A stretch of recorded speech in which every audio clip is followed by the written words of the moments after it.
In this video, we will study about the genetic material is DNA. Means last video में हमने transforming principle के बारे में पढ़ा और ये देखा कि किस तरीके से फ्रेडरिक ग्रिफिथ ने कह दिया कि ट्रांसफॉर्मिंग सब्सटेंस इज देयर, जिसने क्या किया है कि आर स्ट्रेन को एस स्ट्रेन में कन्वर्ट कर दिया और वो वायरलेंट हो गया।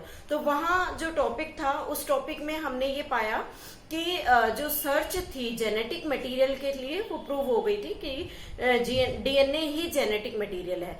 अब ये कंफर्मेटरी है जो आज हम टॉपिक करने वाले हैं, इसमें है confirmation about the genetic material means this genetic material is DNA. तो यहाँ पर जो साइंटिस्ट हैं उन्होंने 1952 में न्यू एक्सपेरिमेंट स्टार्ट किया और उस एक्सपेरिमेंट को ट्रांसडक्शन एक्सपेरिमेंट कहा गया।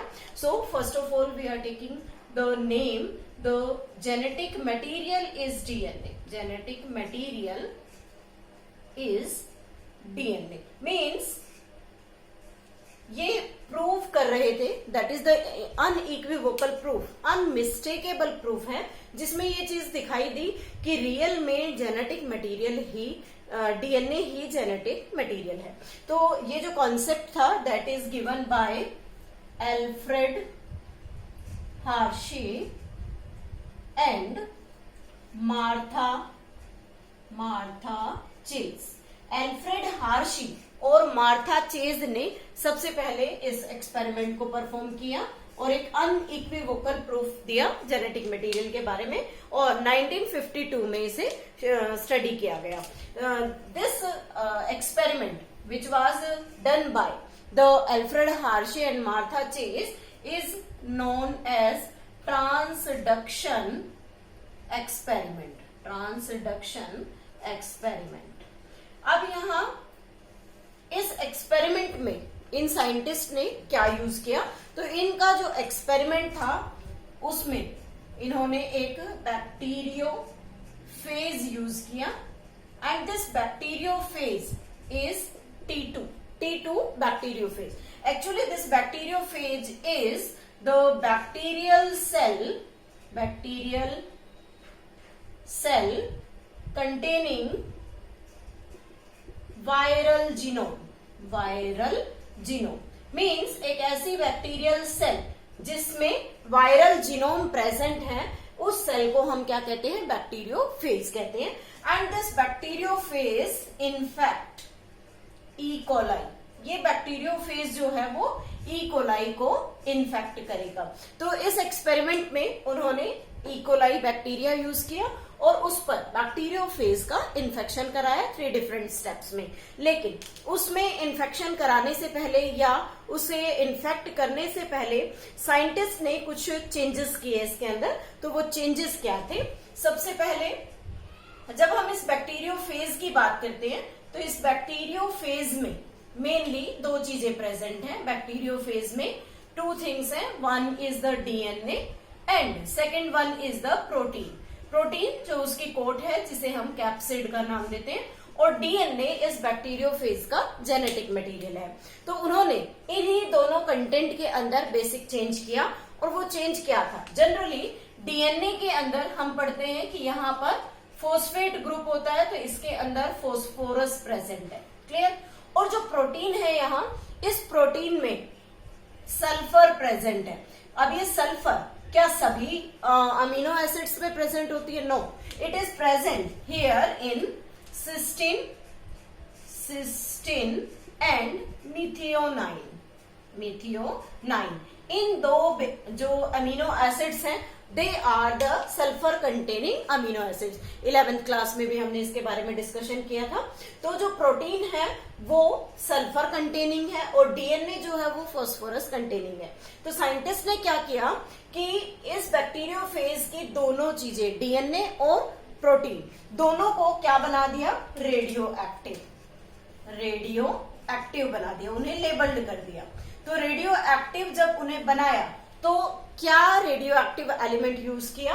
इस फॉस्फोरस के लिए P32 radio active element use किया गया और इस सल्फर के लिए 35 रेडियो एक्टिव एलिमेंट यूज किया गया, ये शो करने के लिए कि किस तरीके से सेल के अंदर इकोलाई में इन्फेक्शन प्रोसीड करता है, और ये फाइंड आउट करने के लिए whether the genetic material is DNA और the protein for its proof. तो इस तरीके से एक्सपेरिमेंट में कुछ चेंजेस किए गए। नेक्स्ट उन्होंने क्या किया, इस एक्सपेरिमेंट को 3 स्टेप्स में पास किया। अब जो एक्सपेरिमेंट था वो किस तरीके से 3 स्टेप में स्टार्ट हुआ, हम उसे डायग्रामेटिकली समझ लेते हैं। तो सबसे पहले यहाँ पर जैसे ये हम बना रहे हैं, that is the bacteriophage, this one is the bacteriophage, and this bacteriophage consisting of the DNA or you can say the genetic material in it। तो एक हम यहाँ इसे कंसीडर कर रहे हैं, और दूसरा हम बना रहे हैं कि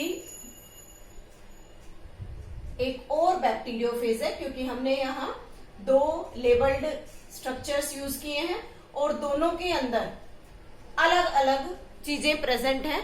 एक बैक्टीरियोफेज में दोनों चेंजेस नहीं करने, 2 अलग अलग बैक्टीरियोफेज हैं और दोनों में अलग अलग चेंजेस किए गए हैं। तो यहाँ पर हमने एक दूसरा बैक्टीरियोफेज ड्रॉ किया और इस बैक्टीरियोफेज में एक अलग डीएनए मटेरियल है। क्लियर? तो यहाँ हम शो कर रहे हैं कि एक सल्फर कंटेनिंग प्रॉपर्टी के साथ है, रेडियो एक्टिव एलिमेंट के साथ, और दूसरा फॉस्फोरस कंटेनिंग है। तो हम इसे लेबल कर लेते हैं, this is the protein coat, protein coat, and this one is the DNA, DNA। Clear? और यहाँ क्या है, ये जो पार्ट है, this is also the DNA and there is present, this one is the protein coat, protein coat। अब हम यहाँ इसे डिफरेंशिएट कर लेते हैं। यहाँ जो ये हमने ब्लैक पार्ट यूज किया है ये नॉर्मल है, लेकिन इसका जो ग्रीन कंटेंट हम यहाँ शो कर रहे हैं, this is radioactive, radioactive. और ये रेडियो एक्टिव कैसे हुआ, हमने इसमें P32 को लेबल किया हुआ है। लेकिन यहाँ जब हम ले रहे हैं तो एक तरफ हमने डीएनए को रेडियो एक्टिव बना दिया, तो यहाँ हम प्रोटीन कोट को रेडियो एक्टिव बनाएंगे। तो this protein coat is radioactive, radioactive, और इस रेडियो एक्टिव में क्या है, सल्फर 35 एलिमेंट प्रेजेंट है। तो दोनों को लेबल कर दिया।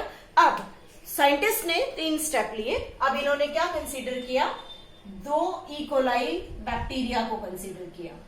देयर आर 2 इकोलाइज बैक्टीरिया, और दोनों इकोलाई बैक्टीरिया के ऊपर एक प्रोसेस किया, इन्फेक्शन, इन्फेक्शन। अब इस इन्फेक्शन से क्या होगा, हम यहाँ इसको इकोलाई लेबल कर लेते हैं, E coli.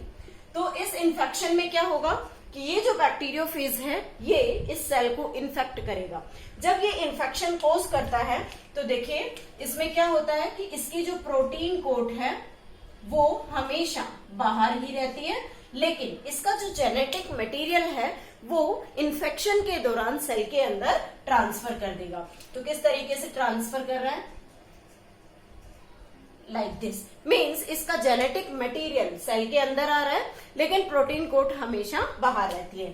Same is with this bacteriophage, इसमें भी ऐसा ही प्रोसीजर होगा कि यहाँ पर ये कैप्सिड जो है ये आउटसाइड रहेगा, remain outside, protein coat entry नहीं करेगी, और इसका जो डीएनए है वो सेल के अंदर आ गया। क्लियर?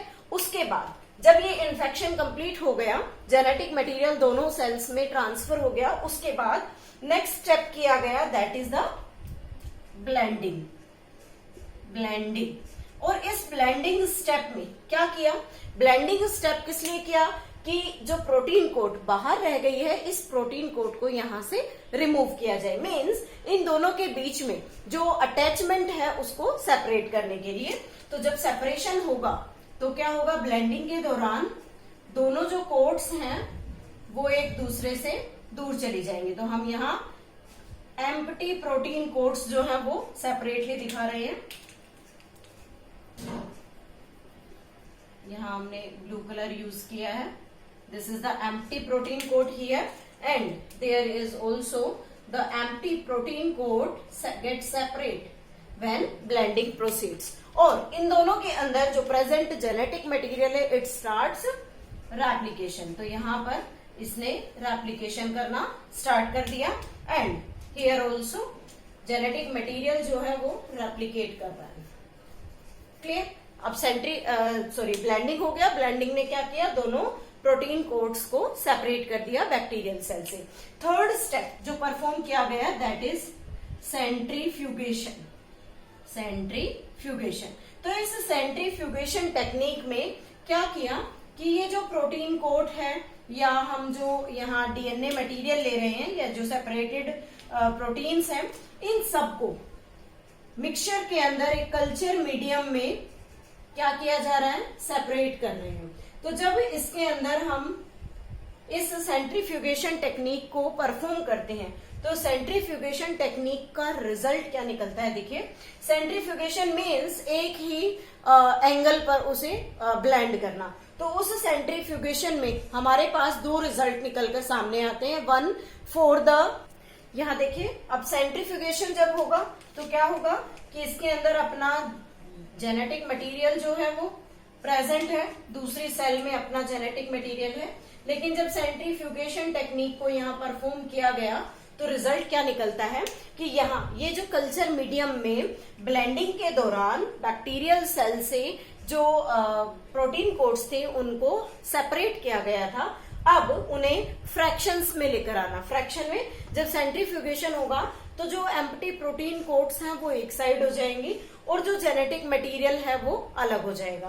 तो यहाँ दो चीजें ध्यान में रखने की हैं कि जब भी रेडियो एक्टिव कोई भी सब्सटेंस होता है तो उसे हम हैवी मटेरियल या हैवी पार्टिकल का नाम देते हैं, और जिसमें नो रेडियो एक्टिविटी, कोई भी रेडियो एक्टिविटी ट्रेसेस नहीं होते, वो क्या कहलाता है, लाइट वेटेड कहलाता है। लाइट वेटेड मॉलिक्यूल कहलाएगा। क्लियर? अब जब हैवी मटेरियल है तो वो हैवी मटेरियल हमेशा पैलेट की फॉर्म में सेटल डाउन होगा, सेटल डाउन, और जो लाइट मटेरियल होगा वो हमेशा सुपरनेटेंट की फॉर्म में रहेगा। सुपरनेटेंट मीन्स जो ऊपर की तरफ फ्लोट करता है।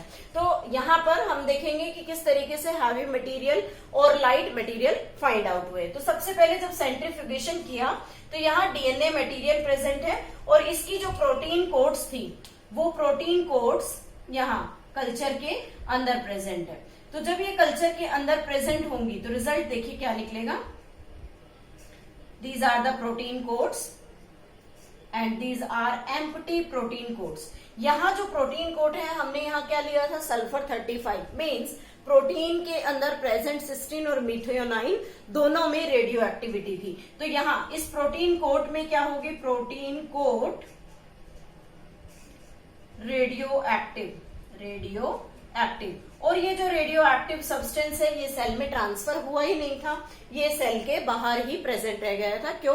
क्योंकि प्रोटीन कोड कभी भी सेल के अंदर ट्रांसफर नहीं होती। तो protein coat remains outside and these protein coats are radioactive consisting of S35 radioactive substance in it, but no radioactivity, no radioactivity in DNA.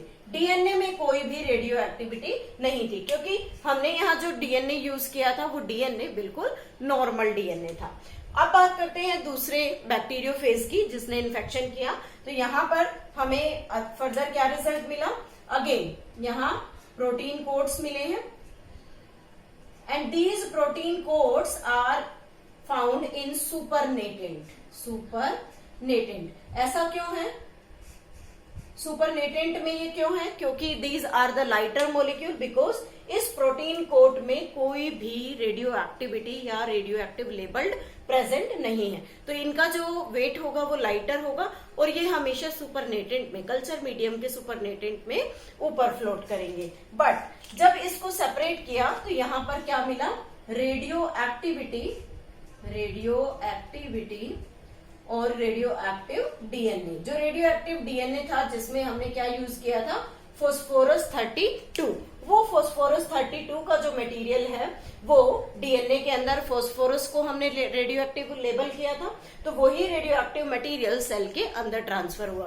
तो इससे क्या कंक्लूजन निकल कर आता है कि DNA is the genetic material which can transfer from one cell to another, one cell से another cell में ट्रांसफर होता है। Not the protein, protein genetic material नहीं है, क्योंकि जब हमने ट्रांसफॉर्मिंग प्रिंसिपल के बारे में बात की थी तो ये कहा था कि बायोकेमिकल कैरेक्टराइजेशन से पहले तक ये माना जाता था कि हमेशा जेनेटिक मटेरियल प्रोटीन रहा होगा, लेकिन ऐसा नहीं है। ये चीज हमने ट्रांसफॉर्मिंग प्रिंसिपल के बायोकेमिकल कैरेक्टराइजेशन से प्रूव कर ली थी कि जेनेटिक मटेरियल डीएनए है, बट उसके लिए जो अनइक्विवोकल प्रूफ जो था that was proposed by Hershey and Chase, उन्होंने इसे प्रूव करके दिखाया कि रियल में जेनेटिक मटेरियल जो है वो डीएनए है, ना कि protein. So this is about the transduction experiment. इस एक्सपेरिमेंट को ब्लेंडर एक्सपेरिमेंट के नाम से भी जानते हैं। तो यहाँ पर हमने सेंट्रीफ्यूगेशन टेक्निक से सेपरेशन कर लिया कि किस तरीके से रेडियो लेबल्ड डीएनए कहाँ प्रेजेंट है और रेडियो एक्टिव प्रोटीन मटेरियल कहाँ पर प्रेजेंट है। So this is all about the topic of the genetic material, that is the DNA.